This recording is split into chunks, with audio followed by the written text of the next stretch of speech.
The second reason why people become atheists is because they simply don't like the idea of having to live by rules, other than the rules they make for themselves. They don't like the idea that there are some things a human being should do and some things a human being should not do, and that the only being that has the right and the knowledge to tell human beings that is the Creator.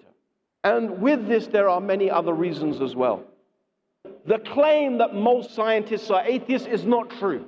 It is simply not true. In fact, if you look at some of the greatest minds in science, like Albert Einstein, it is very clear from reading Albert Einstein that he believed in the existence of a creator.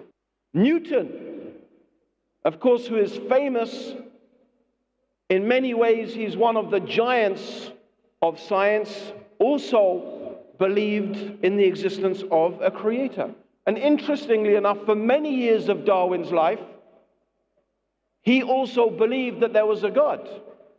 There has been a very major piece of research done recently in Oxford by the Society for Mind and Anthropology, or Anthropology and Mind, who did a £1.9 million they spent on this research. As far as I remember, there were over 60 academics involved in this research from all over the world in the realm of human psychology and anthropology.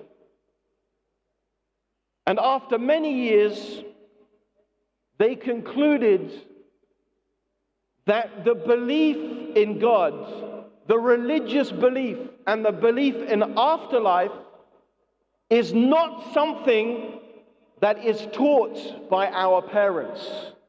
It is something instinctive and natural in the human being.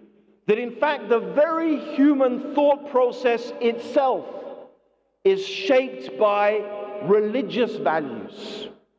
This agrees with exactly what Islam has been saying, that every human being is born upon the fitrah. In other words, every human being, as the Prophet Muhammad sallallahu alaihi wasallam said, is naturally inclined to worship God alone. And as the Prophet sallallahu alaihi wasallam said, it is only our parents that make us diverge away from that natural inclination to single out God for worship and make us followers of different religions or no religion at all. Now, this is something in our instincts, and we all have instincts. Animals, by the way, operate on instinct. What makes the human being different from the animal is that the human being has reason. We have the ability to reason, whereas animals, they rely upon instincts.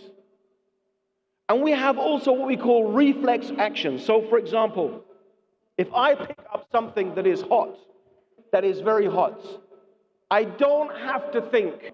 There's no process in my brain saying, this is very hot, I must drop it.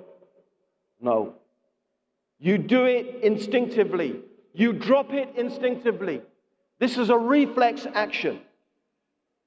This is something that is not rational. This is just something that is part of our intrinsic makeup. In order to keep on holding something hot, you have to train yourself. You have to learn to bypass your normal instinctive, which a human being can do. We can learn to bypass those reflex actions and force ourselves to hold a hot coal. This is unique to human beings. However, this instinct is there. And the belief in God is instinctive. What is the proof? What is the proof of this?